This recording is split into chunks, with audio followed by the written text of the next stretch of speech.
Going on, everybody? RJ Ochoa here from SB Nation's bloggingtheboys.com. Hope all is well wherever you are. We hope you're happy, safe, healthy, and that you're prepared to play a little game. We're actually not going to play the game here in this particular video, but we're going to be inspired by a game. We are inspired by a game. Have you ever played Jenga, the very popular entertainment game where you stack a bunch of pieces up in a tower? You have to remove some from the bottom and place them at the top, and it's a big old piece of stress and anxiety knowing, or trying to figure out rather, which pieces to take away to put up at the top. Well, you can look at an NFL roster in a similar way. Dave Dameshek, formerly of the Dave Dameshek football program, now of a bunch of different places, is the first person who did this a long time ago. I loved when Dameshek first coined the Jenga theory because you can look at an NFL roster this way. As mentioned, like a Jenga tower, there are players on an NFL roster that if you took them away, the whole thing would come tumbling down. The team would go from being successful to not exactly being so.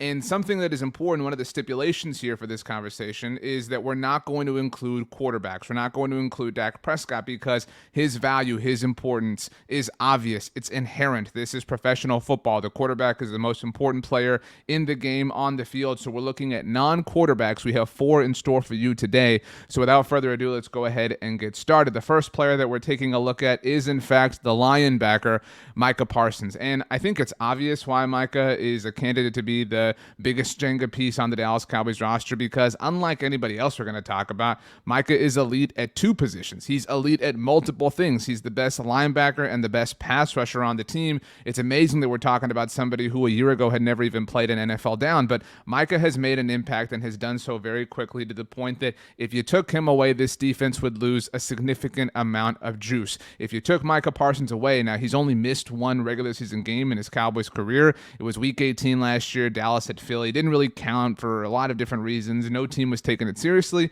But if you took him away, this defense would, I think, not be the same, right? Like, that's the most obvious way to put it. And so if that's the case, then I think Micah is well in consideration for being this team's Jenga piece. Now, this is an offensive league. This is an offensive game. So if you're talking about a defender, they have to be a very special one to be the true, total, absolute Jenga piece on your team. Micah is that sort of exception, the way Aaron Donald or TJ Watt is for their respective teams. So I think he makes sense. Again, if you took him away, who's your best linebacker?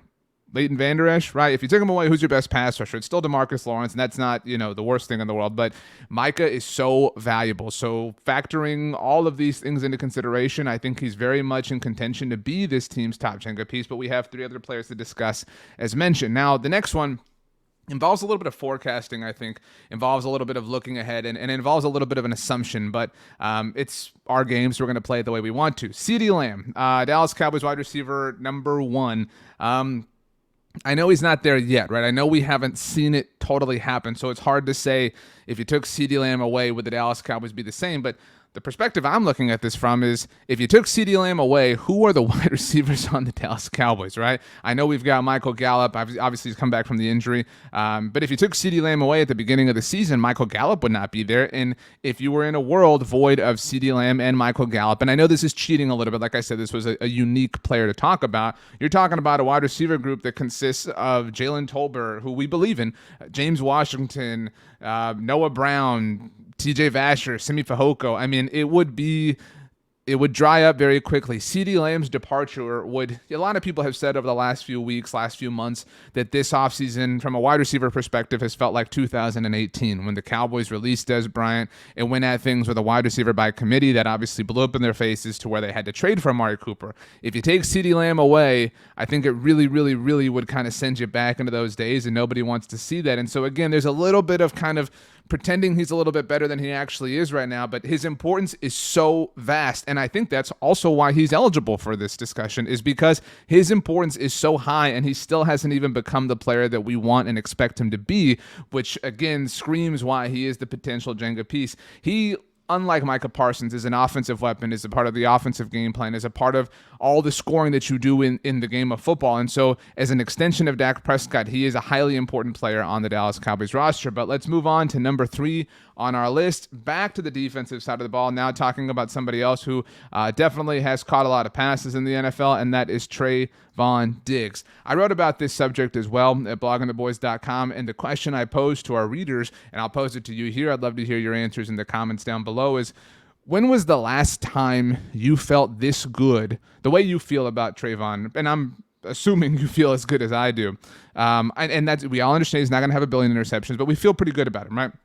When was the last time you felt this good about a Dallas Cowboys cornerback? And I'll give you a second to think, because I've thought about this a lot over the last few weeks, and the answer I came up with was Brandon Carr in 2012. Obviously, that was the first season that Brandon Carr was associated with the Cowboys, and we all expected, superstar corner because of the superstar money. And I maintain, we've talked about this many times, I maintain that he was a very productive player for the Cowboys. The interception numbers weren't there, but obviously, Brandon Carr's career, what it was, we don't need to relitigate that. But the point is, I felt really good about that. And Brandon Carr played very well, like I said, in 2013, 14, 15, and 16. But outside of that, I've never really felt like amazing about a top corner. And I don't feel amazing about Trevon, but I don't feel amazing about a lot of people. I don't feel amazing about a lot of corners in the NFL. I think he is one of the best cornerbacks in the NFL. I think that's being totally fair. I think he's going to continue to grow and develop and be a huge reason why this defense continues to have success, particularly under Dan Quinn. And so I feel very, very good about that. And so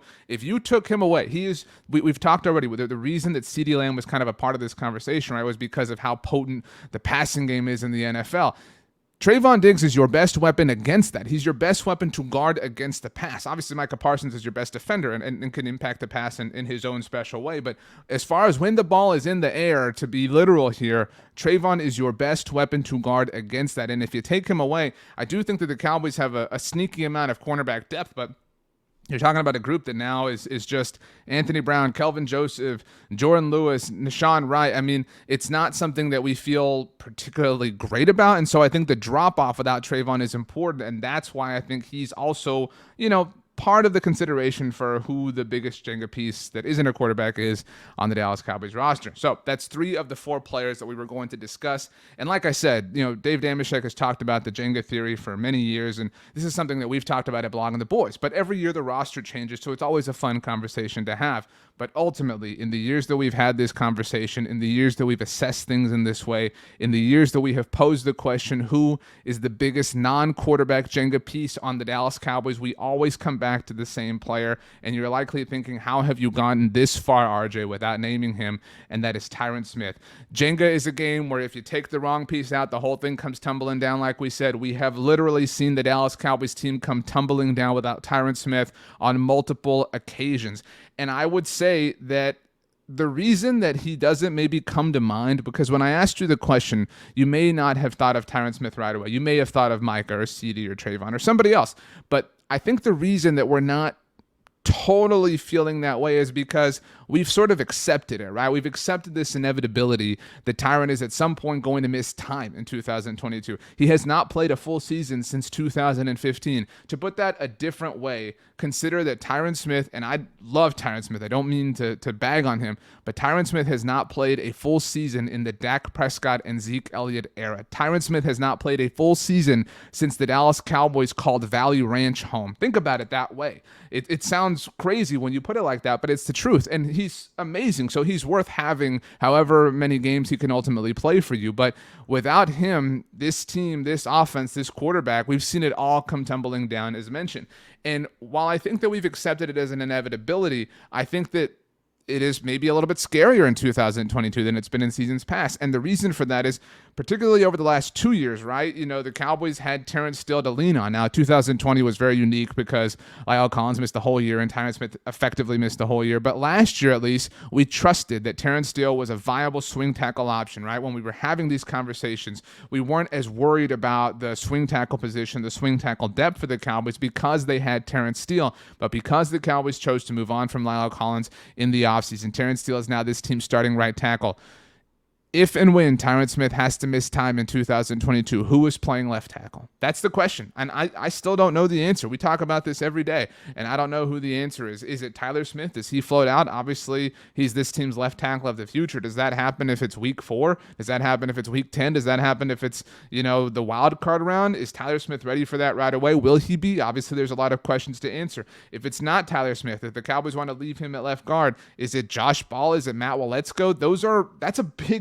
That's that's a big thing to have. And so I mentioned the word drop off when we talked about Trevon Diggs and his eligibility to be this team's Jenga piece. I think the biggest drop off exists with Tyron Smith. And I know it's chalk because we give this answer each and every single year, but I don't know how you think about the Dallas Cowboys roster and the way it looks here in July of 2022. And you ask yourself, who's the biggest non-quarterback Jenga piece, and come away with any answer that isn't Tyron Smith. I think he's number one for me. If I had to rank them, I would say it's Tyron number one, Micah Parsons number two, Trevon Diggs number three, and CeeDee Lamb number four. But I'm definitely curious to see what you have to say as well. My name is RJ Ochoa. You can hit me up on Twitter or Instagram at RJ Ochoa. You can hit me up on TikTok at RJ.Ochoa because some jerk took RJ Ochoa, that username. I wanted it so badly. If email's more your speed, I do have a dot there too, RJ.Ochoa at SBNation.com. It's a fun conversation, so we appreciate you taking the time to participate with us. We're in the middle of our training camp preview series here on the Blog on the Boys YouTube channel. We are assessing each and every position group one by one, so make sure to subscribe right here so you don't miss any of that fun action. We have less than a month to go before the Dallas Cowboys arrive in Oxnard, California for training camp. We're so excited. Thanks for hanging out with us, everybody. We'll see you next time.